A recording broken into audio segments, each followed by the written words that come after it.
राज लिए चलेंगे वज़ीर आज़म शहबाज शरीफ इस वक्त तुर्की में पाकिस्तान बिजनेस काउंसिल की तकरीब से खिताब कर रहे हैं। Difficulties, and as they say, when the going is tough, I have amended this quote, then the tough gets tougher. So I think this is what we should be doing today. We had a great get-together last night where we had very frank discussion, and obviously I'm not going to repeat what I said last night. Suffice it to say that we are here to convey this message to our Turkish brothers and sisters. President Tayyip Erdogan and his team, and to Turkish business community, that we genuinely and seriously want to work with you, not only to further strengthen our brotherly relations that has taken care of itself from centuries. What is very important at this point in time is to transform this brotherhood and fraternity into promoting our trade, investment, and cultural relations. And it's not difficult. That even though we don't speak the same language, but we come from the same religion. Even we don't understand Turkish or Urdu extensively, but we come from the same culture, and we have shared history, and we have been partner with each other, supporting each other through thick and thin. And it is a matter of record that in contemporary history, I have received hundreds of Turkish businessmen from 2008 to 2018, and also your active participation in investments in Pakistan is highly appreciated. And above all, your contribution in humanitarian projects in Pakistan is very well known. I said this last night, and even at the cost of repetition, that the entire population of Pakistan witnessed your great efforts during earthquake, during floods, led by my brother, Excellency President Tayyip Erdogan himself and the First Lady. Today, we are here to seriously engage ourselves with you, because you are very serious-minded business people, and your achievements are outstanding. It's a shining example for all of us. I wouldn't want to take more time, because we are going to listen to you today. But let's do 3, 4, 5 things so that we are able to achieve our targets. Pakistan has a buoyant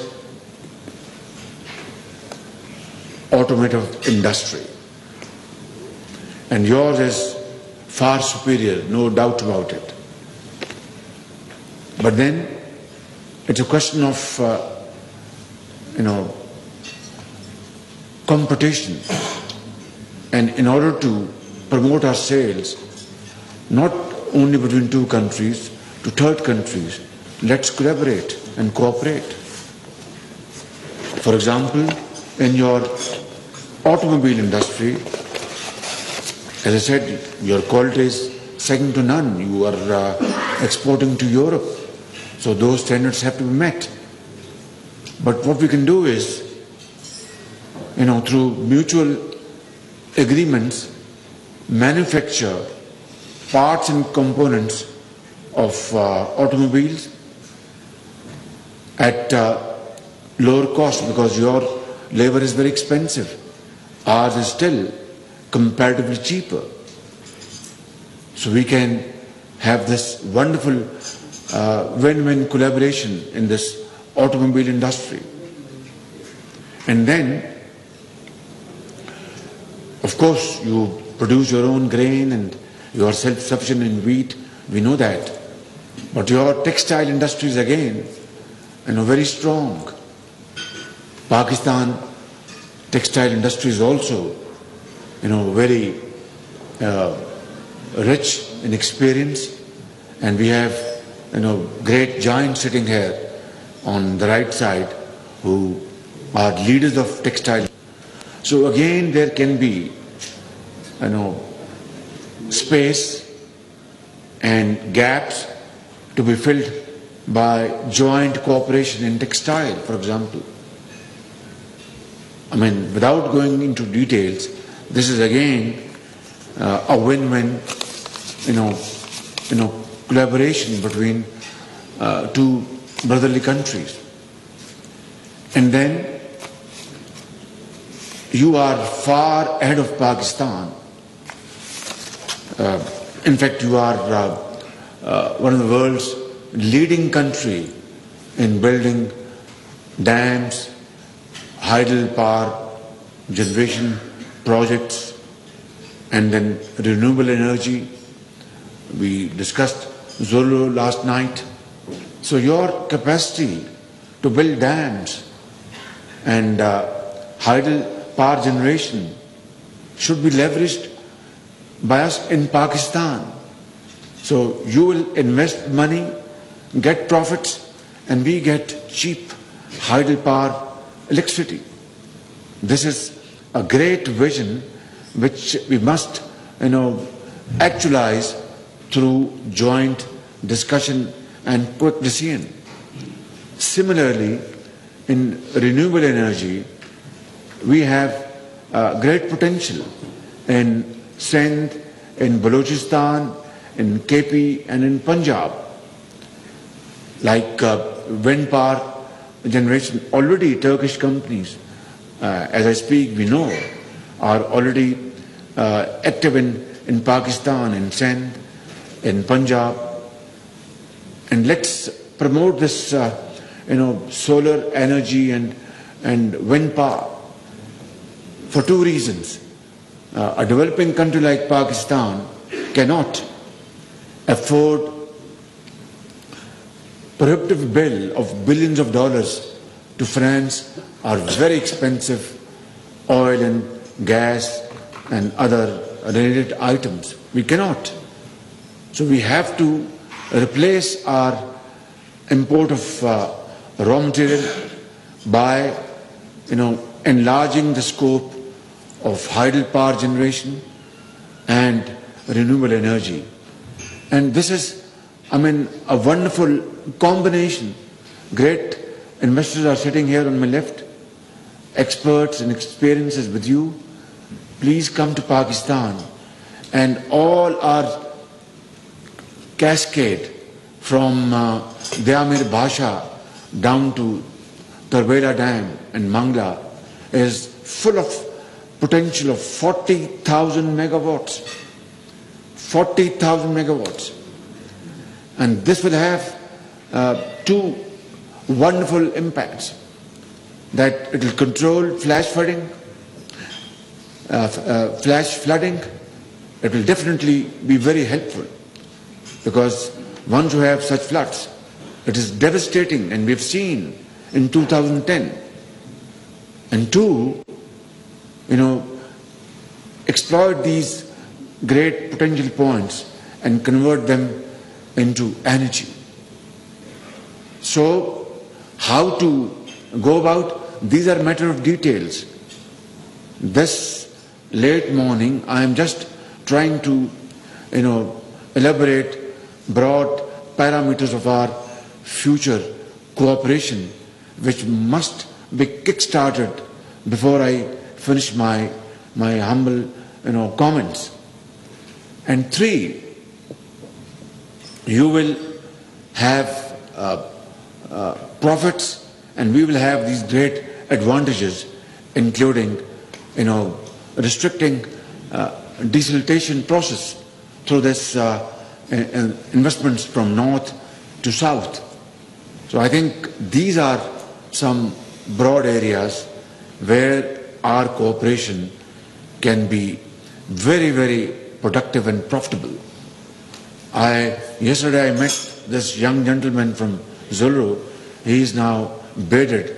I took some 20 seconds to recognize him, and so he's here. And they have been very keen. They have invested in sand and in wind power, and they were very keen to invest in solar. Finally, this moment has come, and all hurdles have been cleared. So what I'm saying is that these are milestones to be achieved. Only then will this have a semblance of reflection of our brotherly relations, which are very genuine. They're not artificial. I mean, a taxi driver here in Ankara or in Istanbul or in Lahore, in Karachi or Peshawar or Quetta, I mean, once he knows that a Turk brother is sitting in his taxi, he will say, I will not charge you, as they would not charge in Istanbul or in Ankara. Or somebody sipping coffee in a Turkish coffee shop, once he is known that he is from Pakistan, they will say, thank you, you are a brother, Kardesh. So I think this is what the spirit is all about. And it is not from today or yesterday, it is from centuries, my brothers and sisters.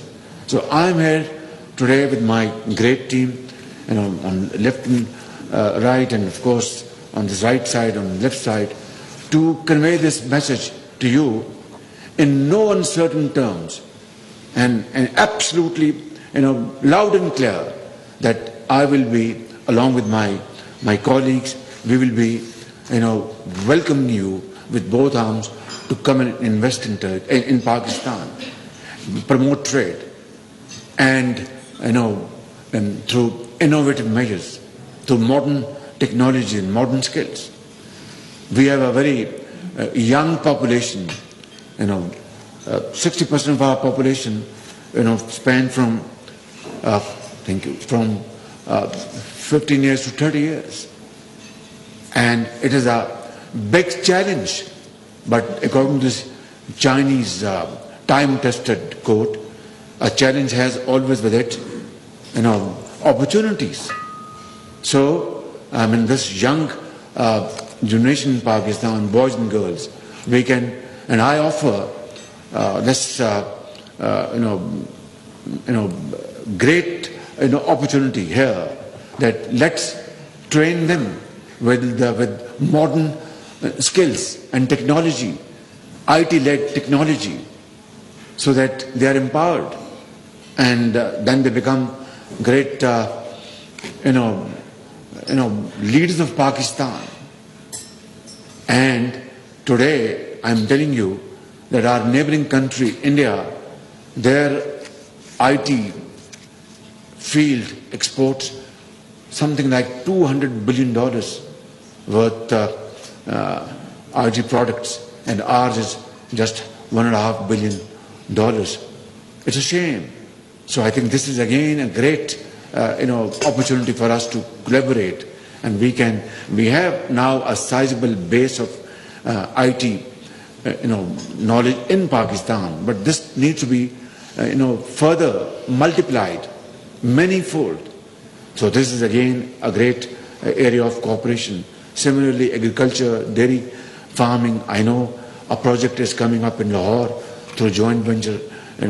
Mia Mancha, I think he's putting up a dairy farm with Turkish, collaboration. So all this is very well, very good. But then it is not enough. Rather, it's very, it's insufficient and does not reflect our brotherly relations. So let's resolve today. I've requested my brother, Trade Minister, that before we conclude this meeting, he must sign a letter of intent that yes, through our untiring efforts, we shall achieve a bilateral trade figure of $5 billion in 2 years to come. Difficult, but not impossible. Nothing is impossible in this world, provided we have the will to do. Honorable Foreign Minister has reminded me of this visa issue, and I want to tell you, categorically that we will, inshallah, resolve this issue, and visa will not be an obstacle. Rather, we will have this visa turn into visa where we all earn and spend. So let's do this in a manner which is befitting and mutually beneficial. At the end, I'd like to quote Iqbal's part of his stanza, which is very relevant in this day and age for both of our countries. Jahane taza ki hai, afkare taza se namood. Jahane taza ki hai, afkare taza se namood. के संग व खिश से होते नहीं जहां पैदा, कि संग व खिश से होते नहीं जहां पैदा, कि modern societies, innovative world and progressive societies, prosperous societies are not built through building palatial buildings and houses. If palatial houses were to be the hallmark of modern societies, then let me confess and admit we have, built fantastic buildings in Islamabad and Lahore and Karachi and Quetta and Peshawar. But that's not how, modern societies are built. Iqbal says, कि संगो खिच से होते नहीं जहां पैदा. Through marble and brick and mortar, you can't build modern societies.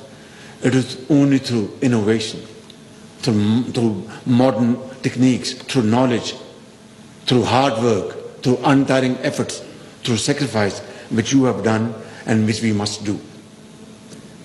And together we will, inshallah, achieve our position in the community of nations. Thank you very much. Allah bless you. And Turkey, Pakistan, dosti zindabad. वज़ीर-ए-आज़म शहबाज शरीफ तुर्की Pakistan business council की तकरीब से खिताब कर रहे थे। उन्होंने कहा, बिजनेस फोरम से खिताब मेरे लिए एजाज की बात है। पूरी दुनिया को कोरोना और यूक्रेन रूस जंग से माशी मुश्किलात का सामना है। मजीद